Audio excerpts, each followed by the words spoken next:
Mr. President, allow me to address you at this hour in which the fate of the whole world is being threatened by a global conspiracy against God and humanity. I write to you as an archbishop, as a successor of the apostles, as the former apostolic nuncio to the United States of America.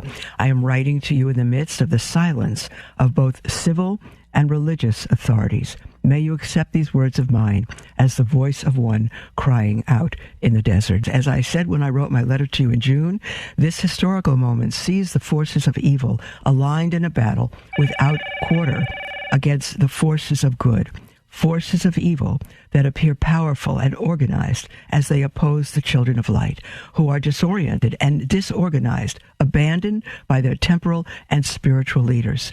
Daily, we sense the attacks multiplying of those who want to destroy the very basis of society, to destroy the natural family, respect for human life, love of country, freedom of education and business.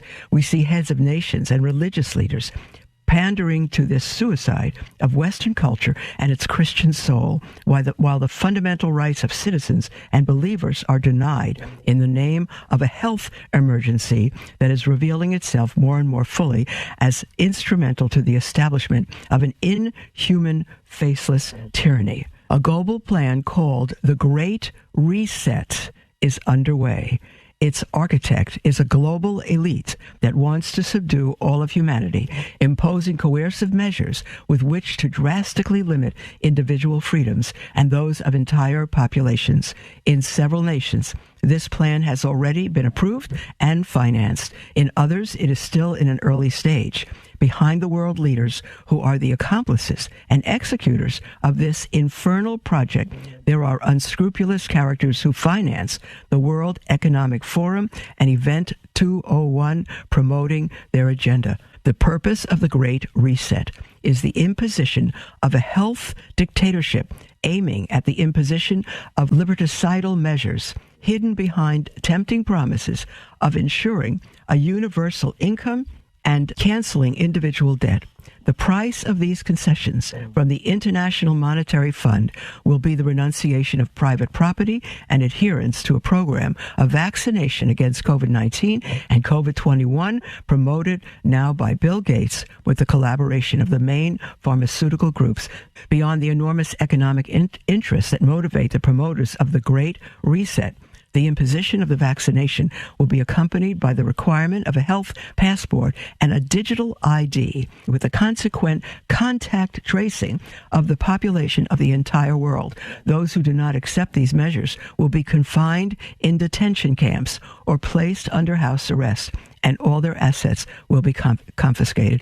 Mr. President, I imagine that you are already aware that in some countries, the Great Reset will be activated between the end of this year and the first trimester of 2021.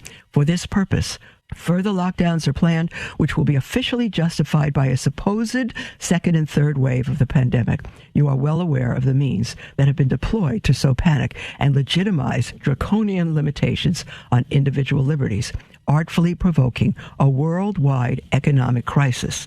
In the intentions of its architects, this crisis will serve to make the recourse of nations to the Great Reset irreversible, giving the final blow to a world whose existence and very memory they want to completely cancel. But this world, Mr. President, includes people, affections, institutions, faith, culture, traditions, and ideals, people and values that do not act like automatons, who do not obey like machines, because they are endowed with a soul and a heart, because they are tied together by a spiritual bond that draws its strength from above, from that God that our adversaries want to challenge, just as Lucifer did at the beginning of time with his non-servium, that is to say, I will not serve. Many people, as we well know, are annoyed by this reference to the clash between good and evil and the use of apocalyptic overtones, which according to them exasperates spirits and sharpens divisions. It is not surprising that the enemy is angered at being discovered just when he believes he has reached the citadel he seeks to conquer undisturbed. What is surprising, however, is that there is no one to sound the alarm.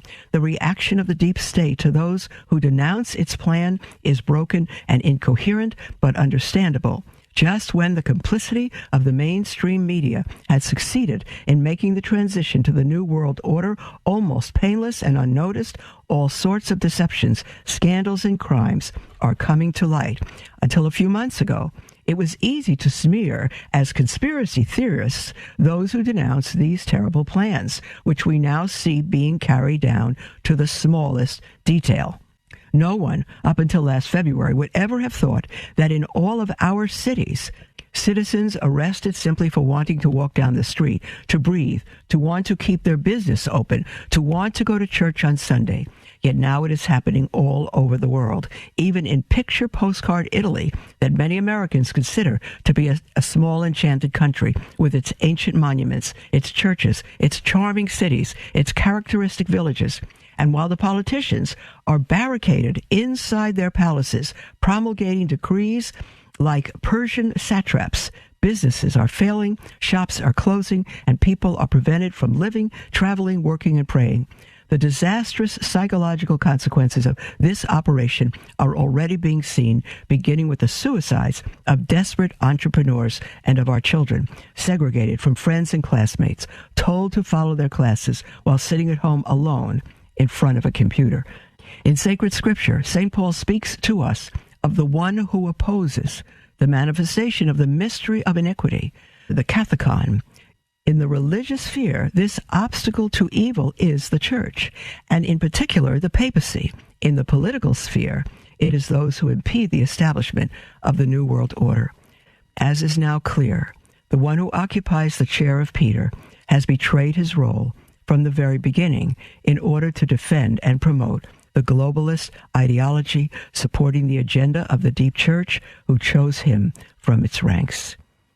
Mr. President, you have clearly stated that you want to defend the nation, one nation, under God, fundamental liberties, and non-negotiable values that are denied and fought against today. It is you, dear President, who are the one who opposes the deep state, the final assault of the children of darkness. For this reason, it is necessary that all people of goodwill be persuaded of the epochal importance of the imminent election, not so much for the sake of this or that political program, but because of the general inspiration of your action that best embodies, in this particular historical context, that world, our world, which they want to cancel by means of the lockdown. Your adversary is also our adversary. It is the enemy of the human race, he who is a murderer from the beginning. Around you are gathered with faith and courage those who consider you the final garrison against the world dictatorship. The alternative is to vote for a person who is manipulated by the deep state, gravely compromised by scandals and corruptions, who will do to the United States what George Mario Bergoglio is doing to the church. Prime Minister Conte to Italy, President Macron to France, Prime Minister Sanchez to Spain, and so on. The blackmailable nature of Joe Biden, just like that of the prelates of the Vatican's quote-unquote magic circle, will expose him to be used unscrupulously, allowing illegitimate powers to interfere in both domestic politics as well as international balances. It is obvious that those who manipulate him already have someone worse than him already, with whom they will replace him as soon as the opportunity arises. And yet, in the midst of this bleak picture, this apparently unstoppable advance of the invisible enemy, an element of hope emerges. The adversary does not know how to love, and it does not understand that it is not enough to assure a universal income or to cancel mortgages in order to subjugate the masses and convince them to be branded like cattle. This people, which for too long has endured the abuses of a hateful and tyrannical power, is rediscovering that it has a soul. It is understanding that it is not willing to exchange its freedom for the homogenization and cancellation of its identity. It's beginning to understand the value of familiar and social ties, of the bonds of faith and culture that unite honest people. This great reset is destined to fail because those who planned it do not understand that there are still people ready to take to the streets to defend their rights, to protect their loved ones, to give a future to their children and grandchildren. The leveling inhumanity of the globalist project will shatter miserably in the face of the firm and courageous opposition of the children of light. The enemy has Satan on its side, he who only knows how to hate. But on your side, Mr. President, on our side, we have the Lord Almighty, the God of armies, arrayed for battle, and the most holy Virgin, who will crush the head of the ancient serpent, quoting Romans chapter 8. If God is for us, who can be against us? Mr. President, you are well aware that in this crucial hour, the United States of America is considered the defending wall against which the war declared by the advocates of globalism has been unleashed. Place your trust in the Lord. Strengthened by the words of the Apostle Paul, I can do all things through him who strengthens me. To be an instrument of divine providence is a great responsibility, for which you will certainly receive all the graces of state that you need, since they are being fervently implored for you by the many people who support you with their prayers. With this heavenly hope and the assurance of my prayer for you, for the First Lady, and for your collaborators, with all my heart, I send you my blessing. God bless the United States of America. Carlo Maria Viganò.